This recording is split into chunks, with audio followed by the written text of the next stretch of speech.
बरेचदा पॅरेंट जे आहेत खूप काळजी करतात मुलांची की त्यांचं करिअर कसं होईल. की तुम्ही कुठलं शिक्षण घ्यावं, तुमचं करिअर खूप चांगलं होऊ शकतं. वास्तुशास्त्र किंवा ॲस्ट्रॉलॉजी कशी हेल्प करू शकते? सर्जन व्हावं का फिजिशियन व्हावं, की हाडांचा डॉक्टर व्हावं की डोळ्यांचा डॉक्टर व्हावं, की आपलं करिअर हे 10वी नंतर खरं स्टार्ट होतं. 10वी नंतर कॉमर्स, सायन्स, आर्ट, त्यांनी सायन्स मध्ये जायला पाहिजे. ॲस्ट्रॉलॉजी खूप डिटेलमध्ये हेल्प करू शकते. 10वे स्थान हे कृतिका नक्षत्राशी संबंधित ग्रहाबरोबर असेल ओके. तर तो सर्जन खूप आरामात होऊ शकतो. तो दुसऱ्या चरणात असेल तर तुम्ही आर्मीत जायला पाहिजे. तर तिसऱ्या चरणात असेल तर तुम्ही एअरफोर्स मध्ये जायला पाहिजे. आणि तुम्ही चौथ्या चरणात असेल तुम्ही नेव्ही वगैरे जायला.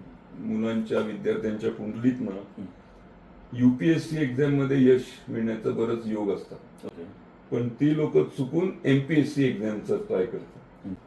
केटरिंगचा बिझनेस आणि हॉटेल रेस्टॉरंटचा बिझनेस हे वर बघितलं तर एकच आहे. तुम्हाला पण ते एकच वाटतं तुम्हाला, पण तसं नाहीये. कुंडलीचं मार्गदर्शन हे आयुष्याच्या प्रत्येक ह्याच्यात घेतलंच पाहिजे. तर मी डॉक्टर आहे तर माझ्या मुलांनी डॉक्टर झालं पाहिजे हे पण रोडवर 2 पेट्रोल पंप आहे. एक पेट्रोल पंप खूप चालतो आणि शेजारचाच पेट्रोल पंप चालत नाही. बरोबर. हे काम आपण कुठल्या प्रकारचं असेल हे आपण या कुंडलीवरनं कसं बघायचं ते मी तुम्हाला सांगतो. 27 जी नक्षत्र असतात त्या 27च्या 27 नक्षत्रांची कार्यक्षेत्र कुठली आहे आणि त्यात त्यांनी कुठले व्यवसाय येत आहेत हे आम्ही आज डिटेल व्हिडिओमध्ये सांगणार आहे.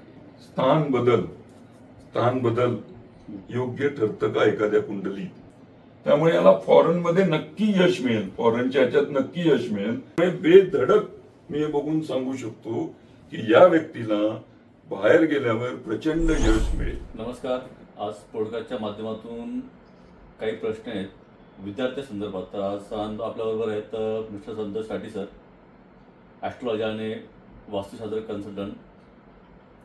तर आज सगळ्यात महत्त्वाचं सर, मला स्टुडंट रिलेटेड काही क्वेश्चन्स आहेत. आजकाल आपण बघतो की बरेचदा पॅरेंट जे आहेत खूप काळजी करतात मुलांची की त्यांचं करिअर कसं होईल. म्हणजे 10वी, तर 10वी नंतर नेमकं पुढे काय केलं पाहिजे, कसं केलं पाहिजे. तर सर मला हे विचारायला आवडेल की नेमकं वास्तुशास्त्र किंवा ॲस्ट्रॉलॉजी कशी हेल्प करू शकते किंवा कशी हेल्प करता येईल असं. आता बघा, ॲस्ट्रॉलॉजी जी आहे ती भगवान शंकराच्या सांगण्यावरनं, गणेशजींच्या गायडन्सवरनं पराशरजींनी लिहिली. ती आपल्याला खूप चांगल्या प्रकारे गाईड करते की तुम्ही कुठलं शिक्षण घ्यावं की ज्याने योग्य तुमचं करिअर खूप चांगलं होऊ शकतं. बऱ्याचदा आपण काय करतो, शिक्षण वेगळंच घेतो, त्यात संघर्ष करतो बरेच वर्ष आणि नंतर करिअर आपल्याला वेगळ्याच करिअरमध्ये सफलता मिळते. त्यापेक्षा आपण शिक्षणच असं घेतलं की जे आपल्या करिअरला युजफुल ठरेल तर ते आपल्यासाठी खूप चांगलं आहे. आणि ते आपल्याला ॲस्ट्रॉलॉजी खूप अत्युच्च प्रकारे खूप छान गाईड करू शकते. नुसते ॲस्ट्रॉलॉजीमध्ये हे आपलं खूप पुरातन शास्त्र आहे. नुसते ग्रहच नाही तर ग्रहावरनं, राशी, सगळ्यात महत्वाचं नक्षत्र, त्यावरनं आपल्याला डिटेलमध्ये आपल्याला मिळू शकतं. म्हणजे उदाहरणार्थ आपल्याला 10वी 12वी त्या टप्प्यावर बोलूच आपण, पण उद्या कोणाला तुम्हाला आफ्टर डॉक्टरमध्ये जायचंय तर डॉक्टर त्यांनी सर्जन व्हावं का फिजिशियन व्हावं की हाडांचा डॉक्टर व्हावं की डोळ्यांचा डॉक्टर व्हावं हे तुम्हाला नक्षत्रांच्या चरणावरून किंवा नक्षत्रावरूनही डिटेलमध्ये सांगता येतं. ओके. सर, जर आपण बघितलं की मेनली आपलं जे करिअर जे स्टार्ट होतं 12वीच्या बेसवरती होतं. म्हणजे 12वी नंतर पुढे डिसाईड केलं जाते मुलं इंजिनिअरिंगला, डॉक्टर वगैरे. बरेचसे पॅरेंट्स फोर्स करतात मुलांना इंजिनिअरिंगला, पण ते पुढे जाऊन पण ते सफल होत नाही. तर असं ॲस्ट्रॉलॉजी त्यांना कशी हेल्प करते की पुढे करिअरमध्ये सक्सेसफुल आता होण्यासाठी? थोडं आपल्याला असं आहे सध्याच्या ह्याच्यात की आपलं करिअर हे 10वी नंतर खरं स्टार्ट होतं. ओके. ब्रँचेस असतात. तुम्ही बघता की 10वी नंतर कॉमर्स, सायन्स, आर्ट किंवा वेगळ्या त्या आपण 10वी नंतर चूज करतो. ओके. तर तुमच्या कुंडलीत कुठल्या ग्रहाचा संबंध कुठल्या ग्रहाशी आहे आणि तो चांगला आहे त्यावरनं तुम्ही करिअर निवडताना करिअर निवडा. म्हणजे उदाहरणार्थ तुमच्या कुंडलीत मंगळ या ग्रहाचा संबंध रवी या ग्रहाबरोबर खूप चांगला असेल तर त्यांनी सायन्समध्ये जायला पाहिजे. सायन्समध्ये पण पुढे समजा त्यांनी मॅथ्स घ्यावं का बायोलॉजी घ्यावं हे कशावरनं ठरतं की मंगळ शनी जर चांगले असेल तर त्यांनी मॅथ्स घ्यावे, बायोलॉजी न घेऊन. नंतर मंगळाबरोबर बुध हा ग्रहाचा चांगला असेल किंवा बुधाच्या नक्षत्रात असेल काही मंगळ ग्रह किंवा मंगळाच्या नक्षत्रात बुध असेल तर त्यांनी कॉमर्सच घ्यायचं. तसंच गुरु आणि चंद्र यांचं नक्षत्र मंगळाच्या नक्षत्राशी किंवा मंगळ ग्रहाशी कुठे मेळ खात असेल तर त्यांनी आर्ट्स घ्यावं, आणि शुक्र मंगळ असेल तर त्यांनी फोटोग्राफी किंवा फिल्म लाईन किंवा वेगवेगळ्या ब्युटी रिलेशन अशी काही शिक्षण त्यांनी घेतलं तर त्याला पुढे जाऊन खूप चांगली हेल्प मिळू शकते. आणि सर 12वीचं वर्ष जे करिअर दृष्टिकोनातून फार महत्त्वाचं वर्ष मानलं जातं. तर मला हे सर म्हणजे ऐकून घ्यायला आवडेल तुमच्याकडनं की नॉर्मली कोणत्या असं ग्रह किंवा जे काही कुंडली कशा पद्धतीने म्हणजे नेमकं कोणतं कसं ते कॅल्क्युलेट होतं किंवा कसं ते अनालिसिस केलं जातं? हो, मी आपल्याला आत्ताच बोललो की आपल्याला ऍस्ट्रॉलॉजी खूप डिटेलमध्ये हेल्प करू शकते. ओके. इव्हन 12वी नंतर पण किंवा इव्हन मेडिकलमध्ये पण किंवा तुमच्या 10वं स्थान हे कृतिका नक्षत्राशी संबंधित ग्रहाबरोबर असेल ओके. तर तो सर्जन खूप आरामात होऊ शकतो. म्हणजे केतू बरोबर असेल किंवा तुमचे रवी मंगळ शनी हे शुक्र याच्यावर असेल तर ते स्किन स्पेशालिस्ट होऊ शकतात. एवढं डिटेलिंग मध्ये जाऊन आपण तिथं करू शकतो.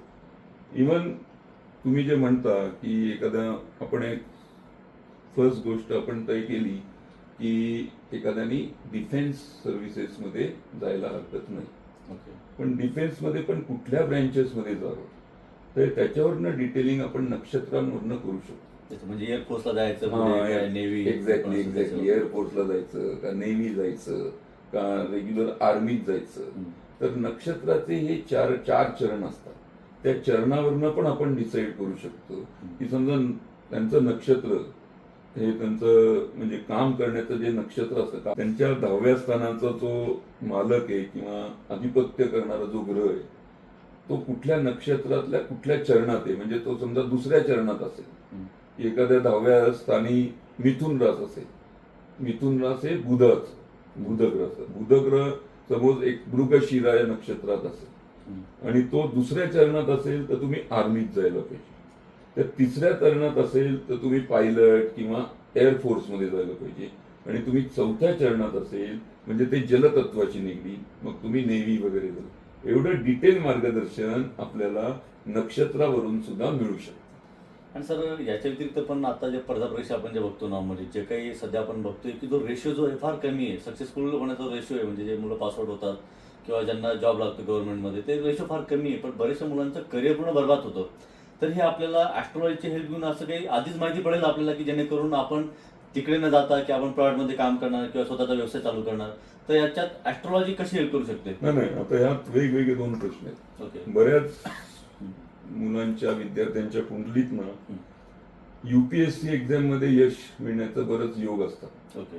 पण ती लोक चुकून एमपीएससी एक्झामचा ट्राय करतात. म्हणजे महाराष्ट्र स्टेट लेवलचा ट्राय करतात कुठल्याही लेवलचं. पण त्यांनी जर ते 3-4 वर्ष ट्राय करतात पण त्यांना यश मिळत नाही. अशा बऱ्याच कुंडल्या माझ्याकडे आल्या की त्यांना मी म्हणलं आता तुम्ही एमपीएससी साठी नाही का ट्राय करू, युपीएससी साठी ट्राय करा. आणि ते फर्स्ट अटेम्प्ट मध्येच पास झाले. तर कुंडलीतले काही असे ग्रह असतात की ते एमपीएससी साठी चांगले आहेत, काही असे ग्रह असतात की ते युपीएससी साठी चांगले आहेत. तर त्या स्पर्धा परीक्षेचं पण एक स्थान असतं कुंडलीत, त्याला 6वं स्थान म्हणतात. आणि त्याचे ग्रह नक्षत्रावरनं आपण ते पण डिसाईड करू शकतो की कसं करायचं.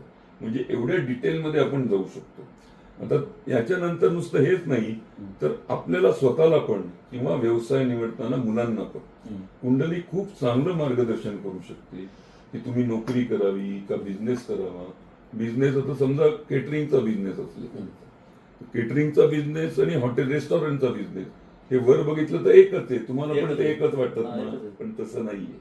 कुंडलीचं जे दुसरं स्थान असतं ते केटरिंगचा बिझनेस दाखवतं आणि जे कुंडलीचं 4थं स्थान असतं ते रेस्टॉरंटचा बिझनेस दाखवतं. त्यामुळे असं तुमचं एखादं खूप चांगलं रेस्टॉरंट चालत असेल पण तुम्ही केटरिंगचा बिझनेस केला तर तुम्हाला अपयश येतं. किंवा केटरिंगचा चांगला असेल रेस्टॉरंटचा बिझनेस केला तर अपयश येतं. त्यामुळे तुम्ही कुंडलीचं मार्गदर्शन हे आयुष्याच्या प्रत्येक ह्याच्यात घेतलंच पाहिजे ऍज अ करिअर मध्ये. आता बरेच लोक, मी तुम्हाला आत्ताही बोललो, बरेच टेस्ट करतात, लाखो रुपये घालवतात पण त्यांना अपेक्षा एवढं यश मिळत नाही. आता डॉक्टर श्रीराम लागू असेल किंवा अशा बरेच लोक आहेत की अगोदर त्यांनी शिक्षण बरेच घेतलं आणि झाले नंतर ऐकतात किंवा झाले दुसरे.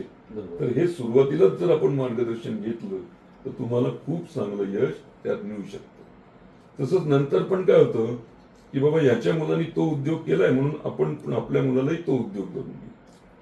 तर तसं पण करणं चुकीचं आहे. किंवा पिढीजात मी डॉक्टर आहे तर माझ्या मुलांनी डॉक्टर झालं पाहिजे हे पण चुकीचं. तर त्याच्या कुंडलीत काय लिहिलं आहे? म्हणजे एखादा रोड आहे, त्या रोडवर 2 पेट्रोल पंप आहे. एक पेट्रोल पंप खूप चालतो आणि शेजारचाच पेट्रोल पंप चालत नाही. बरोबर. तर त्याच्या कुंडलीत ते पेट्रोल पंप न चालायचे योग आहेत, त्याच्या कुंडलीत दुसऱ्या कुठल्या तरी व्यवसायाचे योग आहेत. हे आपण कुंडली बघून ओळखलं पाहिजे. मग तिथे इन्व्हेस्टमेंट करणं गरजेचं आहे. आणि सर सगळ्यात महत्त्वाचं बघितलं गेलं की जसं आता मी एक नाशिकवरनं पुण्यामध्ये आलो, ते म्हणतात की प्लेस, जसं ॲस्ट्रॉलॉजी म्हणतो की प्लेस, जागेचं स्थानाला फार महत्त्व आहे. तर हे खरोखर करिअर दृष्टिकोनातून किंवा करिअर गायडन्समध्ये ही गोष्ट किती महत्त्वाची? कधी कधी प्लेस चेंज करणं पण फार महत्त्वाचं असतं आपल्या सक्सेसफुल होण्यासाठी किंवा सक्सेस मिळवण्यासाठी. तसं त्याच्याबद्दल थोडं गायडन्स करा की कसं हेल्पफुल होऊ शकतो. निश्चितच असं बऱ्याचदा घडतं की आपण प्लेस चेंज करून इंडियातच कुठे गेलो किंवा आपण बाहेर शिकायला गेलो किंवा बाहेर करिअरला पण गेलो तरी आपलं नशीब खूप चांगलं चेंज होऊ शकतं. तर हे डिसाईड करतं तुमच्या कुंडलीतली 4थं स्थान. 4थ्या स्थानात 2 पापग्रह एकत्र येणं किंवा वाईट योग होणं असं काही घडलं तर तुम्ही किंवा 4थ्या स्थानाचा मालक किंवा ग्रह जो असतो तो चुकीच्या 8व्या स्थानात पडणं, 12व्या स्थानात पडणं असं काही घडलं तर तुम्हाला जिथे तुम्ही जन्म घेता तिथे तुम्हाला यश मिळत नाही. तो जर स्थान 12व्या स्थानात पडलं तर तुम्ही फॉरेनला खूप चांगलं यश तुम्हाला मिळू शकतं. आणि तिथे परत राहू या ग्रहाशी जर संबंध अजून आला तर खूपच चांगलं फॉरेनमध्ये सेटलमेंट होऊ शकते.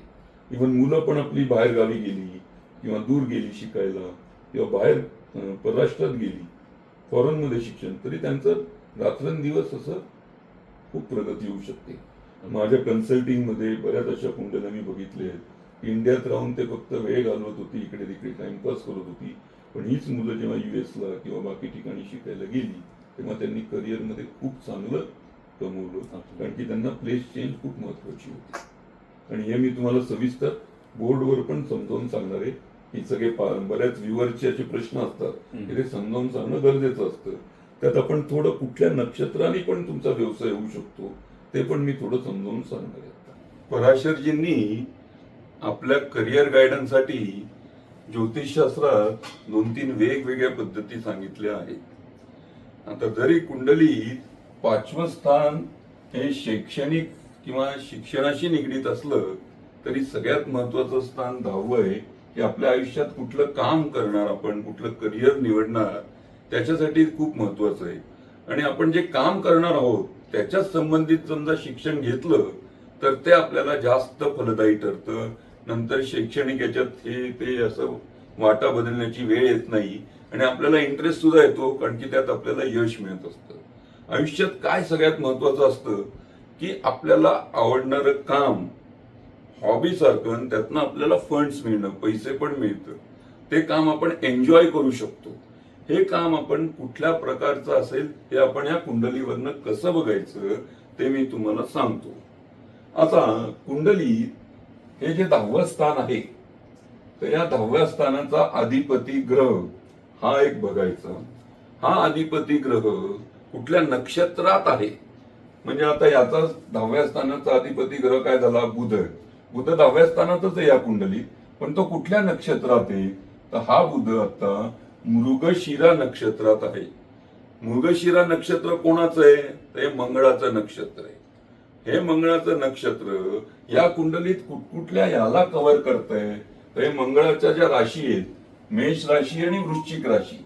ही मेष राशी म्हणजे 8वं स्थान आणि वृश्चिक राशी आहे 3रं स्थान कुंडलीचा. तर सदर व्यक्तींनी 8व्या स्थानासंबंधित जी काही कामं असेल आणि 3ऱ्या स्थानासंबंधात जी काही कामं असेल ऍज अ करिअर म्हणून घ्यायला हरकत नाही. हे पराशरजींनी अतिशय सोप्या पद्धतीत पहिल्या याच्यात सांगितलेलं आहे. आता सगळ्यात महत्वाचं आणि डिटेलिंग सांगणं काय आहे पराशरजीचं, ती पद्धत आपण आता दुसरी पद्धत बघू.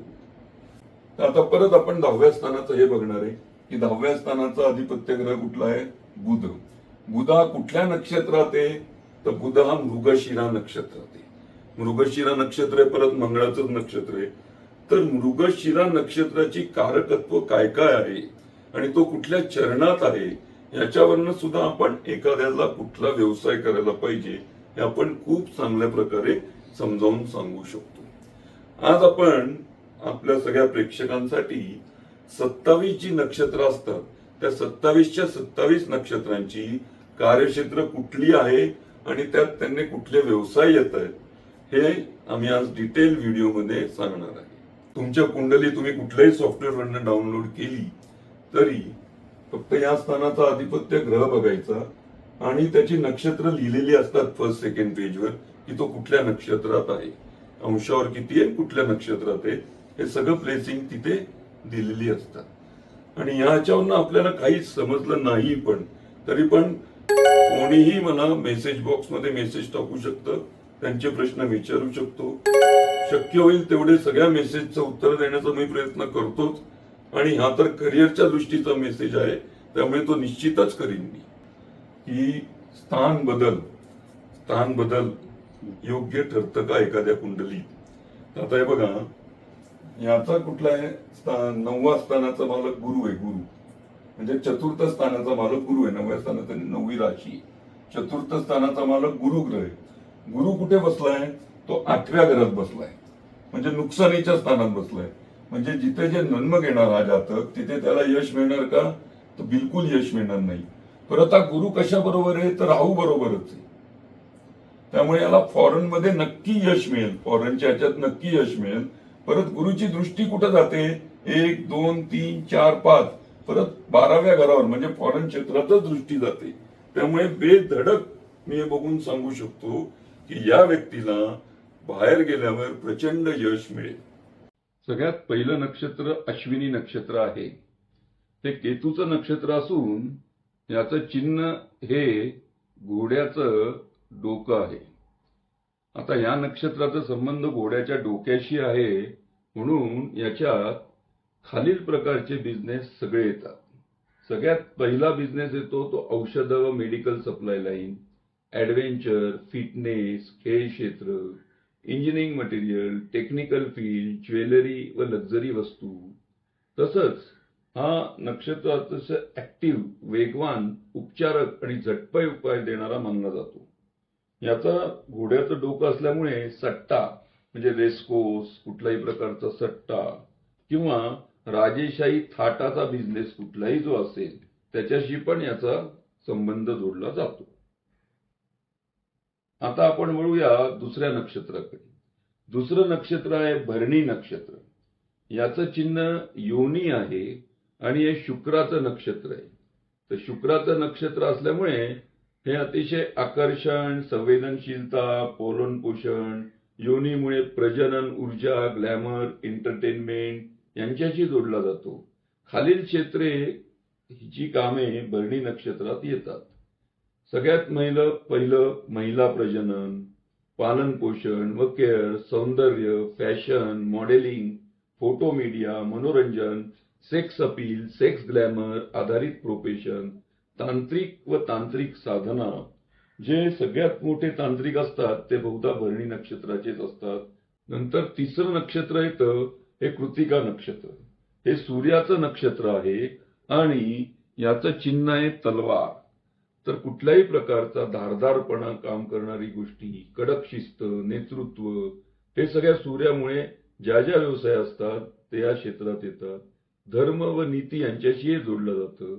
म्हणून खालील प्रोफेशन म्हणजे धारदार वस्तूंचे निर्माते असेल, कटिंग, संबंधित कामं, अधिकार, शिस्त व शासन, सुरक्षा क्षेत्र, न्याय, कायदा, निर्णय क्षमता, अध्यात्मक गुरु आणि अग्नी आधारित साधना, अग्नितत्वांची संबंधित कला, क्रिएटिव्हिटी. चौथं नक्षत्र आहे हे रोहिणी नक्षत्र. हे चंद्राचं नक्षत्र आहे. याचं चिन्ह आहे गाडी किंवा छकडा. आता गाडी किंवा छकडा म्हणजे आपल्याला लक्षात येईल की हे वाहन उद्योग किंवा शिपिंग किंवा जलतत्वाद्वारे जे काही गोष्टी होतात म्हणजे पर्यटनाच्या, त्याच्यासाठी जो काही बिझनेस येतो ती या नक्षत्राची लोक करू शकतात. म्हणजेच प्रवास, पर्यटन, ट्रान्सपोर्ट, भोजन वितरण. चंद्रमा असल्यामुळे मनोरंजन व लक्झरी तसेच त्याचं उत्पादन करणारी लोक, जलतत्वाशी संबंधित व्यवसाय, थेरपी, काउन्सिलिंग, रेस्टॉरंट, हॉटेल, सायक्रेटिस्ट ही सगळी लोक या नक्षत्राचा जी लोक असतात आधारित ती सगळे व्यवसाय करू शकतात. आता सगळ्यात महत्वाचं मला वारंवार असं सांगावंसं वाटतं की आपण जे व्यवसाय सांगतोय ते त्या नक्षत्रांच्या लोकाचे सांगत नाहीये, तर दशम स्थानचा स्वामित्व ग्रह ज्या नक्षत्रात असेल त्या नक्षत्रांबद्दल आपण बोलतो आहे. पुढचं नक्षत्र आहे मृगशीर्ष किंवा मृगशिरा. हे मंगळाचं नक्षत्र आहे. हरणाचं डोकं याचं चिन्ह आहे. आता याचा कुठला संबंध येतो कुठल्या व्यवसायाशी, तर विवाह योग, रिलेशनशिप थीम, यांच्या बिझनेस म्हणजे मॅरेज काउन्सिलिंग, मॅरेज ब्युरो, नंतर उद्योग, ऍडव्हेंचर, प्रवास, रहस्यवादी, गूढ विद्या, तांत्रिक विद्या, कुठल्याही प्रकारचे सायंटिस्ट, रिसर्च, त्या टाईपची कामं करणारे हे सगळे या क्षेत्रात येतात. पुढचं नक्षत्र आहे आद्रा नक्षत्र. हे राहूचं नक्षत्र आहे. यात डोळ्यातला एक अश्रू किंवा हिरा याचं चिन्ह आहे. अर्थातच त्यामुळे मोठ्या स्केलचा विचार करणारी लोक, खूप मोठा उद्योग करणारी, तसेच ज्वेलरीमध्ये काम करणारी, राहूमुळे सॉफ्टवेअर, इलेक्ट्रॉनिक्स, फॉरेन रिलेटेड काम, import export, mechanical, technical field, कुंडलीनुसार मोबाईल शॉप पण करू शकतात. शेअर मार्केटमध्ये पण अशी लोक खूप चांगलं ट्रेडिंग, स्टॉक ब्रोकर हे काम करू शकतात. तसंच डिजिटल मार्केटिंग, सेल्स, नंतर युट्यूबवर ब्लॉग बनवू शकतात. अशा लोकांना खूप चांगली सफलता यात मिळू शकते. पुढचं नक्षत्र आहे पुनर्वसू नक्षत्र. पुनर्वसू नक्षत्र एक गुरुचं नक्षत्र आहे. बाण हे त्याचं चिन्ह आहे. या नक्षत्राचा संबंध गुरुशी असल्यामुळे आणि गुरु हे 9व्या स्थानाचा कारक असल्यामुळे आध्यात्मिक क्षेत्र, शिक्षक, मार्गदर्शन, कन्सल्टेशन, ज्योतिष विद्या, सिव्हिल इंजिनिअरिंग, बिल्डिंग, प्रवास, यात्रा, पर्यटन, हॉटेल इंडस्ट्री या सगळ्या गोष्टी या नक्षत्रात व्यवसाय करताना आपल्याला आढळतात. पुढचं नक्षत्र आहे पुष्य नक्षत्र. पुष्य नक्षत्र हे शनीचं नक्षत्र आहे आणि पुष्य नक्षत्राला नक्षत्रांचा राजा असं पण म्हणतात. शनीचा प्रभाव असल्यामुळे थोडं धीमे पण स्थिर ग्रोथ देणारे, सिस्टीम प्रशासनात असलेले खूप उच्च पदस्थ अधिकारी हे या नक्षत्रात येतात. तसेच खूप मोठ्या प्रकारचे इंडस्ट्रियलिस्ट हे या नक्षत्रात येतात. नक्षत्र आहे हे आश्लेषा नक्षत्र. आश्लेषा नक्षत्र हे बुधाचं नक्षत्र आहे. त्याचं चिन्ह नाग आहे. याच्यावरनं आपल्याला लक्षात येईल की मानसशास्त्र, कुठल्याही प्रकारचं केमिकल, गुप्त गोष्टी समजावून घेणं, नंतर कम्युनिकेशन, हे सगळं बुधाची वैशिष्ट्य या नक्षत्रात येतात. त्यामुळे medical store, health, chemical, herbal chemical, Ayurveda, herbal product, wellness, astrology, tarot card, नैतिक पद्धतीने मार्गदर्शन, Vastushastra consultation, research, psychology counselling, मनोविश्लेषण, import export, foreign trade, finance, security risk management. पुढचं नक्षत्र आहे मघा नक्षत्र. मघा नक्षत्राचं चिन्ह आहे राजसिंहासन. हे परत केतूचं नक्षत्र आहे. त्यामुळे गव्हर्नमेंट मधली जी काय मोठी लोक असतात, मोठे उच्च पदस्थ अधिकारी, PWD असेल किंवा कुठल्याही क्षेत्रातली चीफ इंजिनियर लेवलची लोक या क्षेत्रात असतात. तरच MPSC, IPSC मध्ये अतिशय उच्च पदस्थ अधिकारी बहुतेक करून मघा नक्षत्राची असतात. पुढचं नक्षत्र आहे पूर्व फाल्गुनी नक्षत्र. हे शुक्राचं नक्षत्र आहे. याचं चिन्ह पलंगाचे मागचे पाय आहे. याचा अधिपती शुक्र असल्यामुळे ही लोक खूप आकर्षणयुक्त असतात व सगळ्यांची समन्वय साधने असतात. शुक्राच्या प्रभावामुळे सौंदर्य, स्टाईल, लक्झरी, रोमांस याकडे नैसर्गिक ओढ दिसून येते त्या व्यवसायांची. सरकारी प्रशासनांची संबंधित कामं, शांतता राखण्याची जबाबदारी असणारी, फिटनेस प्रशिक्षण, ब्युटी पार्लरमध्ये काम करणारी लोक, स्वतःचे ब्युटी पार्लर किंवा स्किन टेक्नॉलॉजी त्याच्यावर काम करणारी लोक, इव्हेंट मॅनेजमेंट, अभिनेता म्हणजे actor, performing art, beauty, fashion, modelling हे सगळ्या गोष्टी शुक्राच्या प्रभावामुळे या नक्षत्रात येतात. पुढचं नक्षत्र आहे उत्तरा फाल्गुनी. उत्तरा फाल्गुनीचा संबंध हा सूर्याशीच असतो. त्यामुळे आणि त्याचं चिन्ह आहे पलंगाचे पुढचे पाय. त्यामुळे लोकांना मार्ग दाखवणं, सूर्याचे जे जे गुण आहेत, जबाबदारी घेणं, कठोर शिस्त पाळणं, सामाजिक प्रतिष्ठा आणि समुदायासाठी काम हे गुण ठळकपणे दिसतात. मनोरंजन, क्रिएटिव्ह फील्ड, ज्योतिष, मार्गदर्शन, विवाह सल्ला, परामर्श, दुसऱ्यांना मदत करणारी भूमिका, आंतरराष्ट्रीय कूटनीती, कम्युनिकेशन, कमोडिटी ट्रेडशी संबंधित हे सगळे गुण या नक्षत्रात येतात. पुढचं नक्षत्र आहे हस्त. याचं चिन्ह आहे हाताचा पंजा. कारक ग्रह आहे चंद्र. हॉस्पिटलमध्ये काम करणारी लोक, स्टॉक ब्रोकर, ज्योतिषी, फिजिओथेरपी, हास्य कलाकार, हॉस्पिटल व मेडिकल शॉपमध्ये काम करणारी लोक, उपचार थेरपी, मॅजिक शो ही सगळी हस्त नक्षत्राच्या संदर्भात येतात. आता मंगळाचं जे प्रमुख नक्षत्र आहे चित्रा नक्षत्र, त्याच्याबद्दल आपण माहिती घेऊ. चित्रा नक्षत्रातील व्यक्ती आर्किटेक्ट, इंटिरियर डिझायनर, क्रिएटिव्ह कामामध्ये काम करणारे असतात. Graphic, visual design, TV, media, मनोरंजन, स्टेज आर्ट्स या सगळ्या गोष्टी चित्रा नक्षत्रात येतात.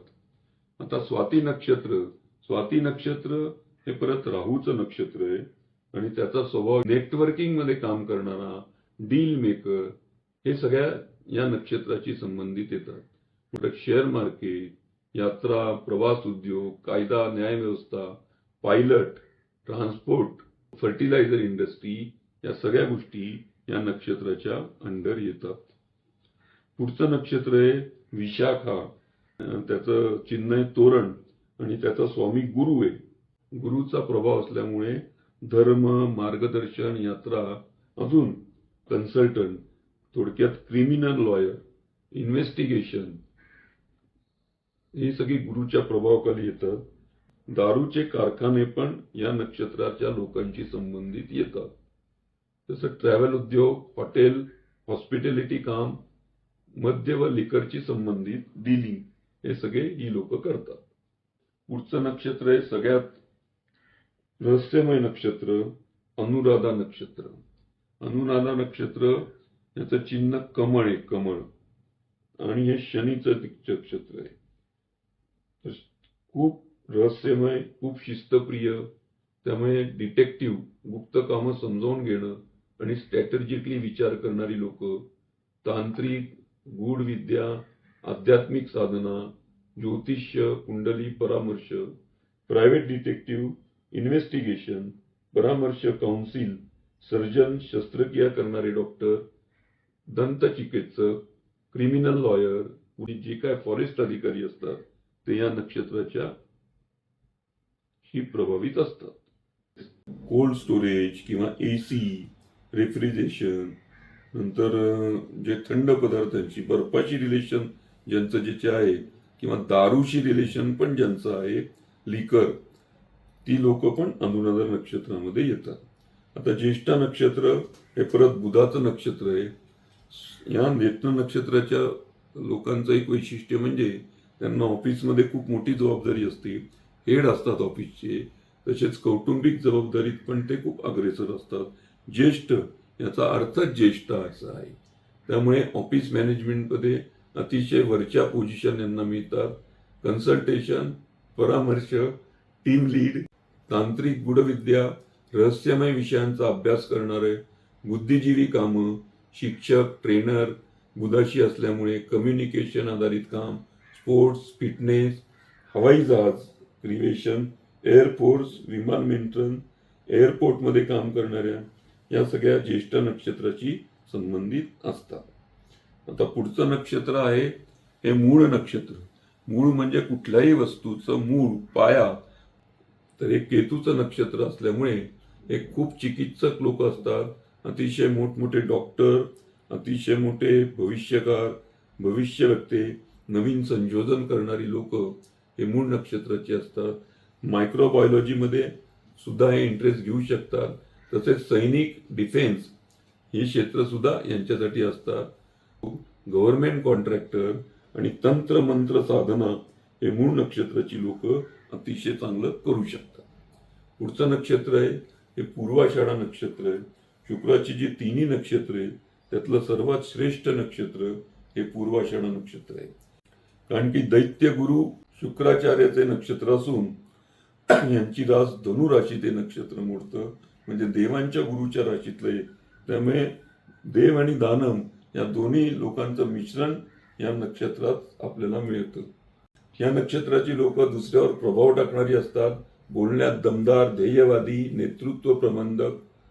विजय या वृत्तीमुळे रणनीती, प्लॅनिंग, कन्सल्टन्सी, शिपिंग कंपन्यांचे मालक, इव्हेंट मॅनेजमेंट, आध्यात्मिक क्षेत्र, खेळ, स्पोर्ट्स, माळ, मणी, रत्न यांचा व्यवसाय करणारी लोक पण पूर्वाषाढा नक्षत्राची असतात. पुढचं आहे उत्तराषाढा नक्षत्र. उत्तराषाढा नक्षत्र म्हणजे हत्तीची सोंड व त्याचं हे सूर्य या ग्रहाशी संबंधित आहे. उत्तराषाढा नक्षत्राचा स्वभाव म्हणजे नेतृत्व. सूर्याच्या प्रभावामुळे व्यक्ती जबाबदारी घेणारी, ठाम निर्णय घेणारी आणि पोझिशन अथॉरिटीवाली भूमिका निभावते. वैज्ञानिक, सायंटिस्ट, मेडिकल रिसर्च, वकील, कायदेशीर सल्ला, पुजारी, धर्मकार्य, रणनीती प्रशासन, डिफेन्स प्लॅनिंग रोल. हे रवी हा ग्रह पंचम स्थानाशी संबंधित असल्यामुळे प्रेम, काउन्सिलिंग करणारी लोक, तसेच लहान मुलांच्या रिलेटेड जे काय व्यवसाय होतात त्या सगळ्या करण्याची लोक, कुठल्याही नवीन शोध लावणारी लोक, ही सगळी या नक्षत्राच्या अधिपत्याखाली येतात. पुढचं नक्षत्र आहे श्रवण नक्षत्र. त्याचा चंद्र या ग्रहाशी संबंध आहे आणि त्याचा जे चिन्ह आहे ते कान आहे. श्रवण नक्षत्राची लोक शिक्षक, ट्रेनर, कोचिंग, मार्गदर्शन, रेकॉर्डिंग, ऑडिओ क्षेत्र, TV, radio, media, anchoring, product, content creation, communication, समुपदेशन, टीम कोऑर्डिनेशन, सांस्कृतिक प्रकल्प, विधी संस्कार, प्रौढ व मनोरंजन उद्योगातील मीडिया भूमिकेत ही बरीच लोक आढळतात. पुढचं नक्षत्र आहे धनिष्ठा नक्षत्र. त्याचं चिन्ह डमरू आहे आणि याचा मंगळ या स्थानाशी संबंध आहे किंवा मंगळाचं ते धनिष्ठा नक्षत्र आहे. त्यामुळे आर्मी, डिफेन्स मधली लोक, तसंच म्युझिक डायरेक्टर, स्पोर्ट्स, फिटनेस, ज्योतिष, share broker, trading, finance market, real estate मधली किंवा real estate developer, real estate क्षेत्रात काम करणारी लोक, हे सगळे धनिष्ठा नक्षत्राचे असतात. फर्टिलायझर इंडस्ट्रीमध्ये काम करणारी लोक, ही सगळी लोक धनिष्ठा नक्षत्राची असतात. पुढचं नक्षत्र आहे शततारका. शततारका म्हणजे 100 तारकाचा समूह किंवा 100 डॉक्टरांचा समूह. शततारका नक्षत्र हे राहूचं नक्षत्र आहे. बरेच पैसे सडनली मिळवू शकतात. त्यामुळे मोठे गॅम्बलर हे शततारका नक्षत्रात आढळतात.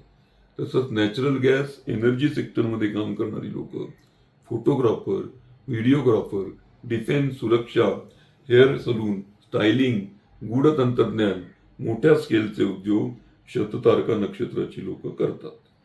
पुढचं नक्षत्र आहे पूर्व भाद्रपदा. पूर्व भाद्रपदा नक्षत्र हे गुरुचं नक्षत्र आहे. त्याचं चिन्ह तलवार आहे. कंटेंट रायटर, पोलीस, डिफेन्स हे सगळे लोक ही पूर्व भाद्रपदा या नक्षत्रात येतात. पुढचं नक्षत्र आहे उत्तर भाद्रपदा नक्षत्र. हे शनीचं नक्षत्र आहे. त्यामुळे डीप रिसर्च, सेटलमेंट, मध्यस्थी, लायसनिंग कडे झुकाव असतो.